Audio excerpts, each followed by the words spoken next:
હા બોલ. શું કહે છે? લગ્નમાં? કોના લગ્નમાં? અરે ના ભાઈ, મારે આવું નથી. મારી કોઈ ઈચ્છા નથી કોઈના લગ્નમાં જવાની. શું કેમ નથી આવું? અરે તને ખબર નથી? લગ્નમાં આપણી ઉંમર થાય ને એટલે બસ ટોક્સિક આંટી લોકો છે ને ખાલી એવું જ બોલતા હોય, આપણને પૂછતા હોય, હા તમે લગ્ન ક્યારે કરવાના, તમારા લગ્ન ક્યારે થવાના? અરે ભાઈ, પોતે જો ખાય પછતાય વાળો ઘાટ હોય છે અને આપણને પણ કહે છે કે ભાઈ અમે જે ખાડામાં કૂદ્યા ને તેમાં તમે પણ કૂદો એટલે તમને પણ ખબર પડે.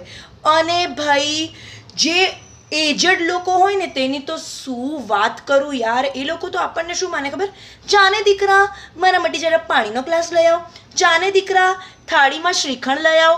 અરે ભાઈ, આ જ કામ માટે અમે આવ્યા છે લગ્નમાં? એક તો ઘરવાળા અમને એવી રીતના મોકલતા હોય કે જાઓ જરીક જો, કોઈને જો, મનમેળ થાય, છોકરા જો ઊંચા જ નથી આવતા વેટરના કામમાંથી, તેનું શું? એટલે મારે આવું જ નથી લગ્નમાં. ઓકે.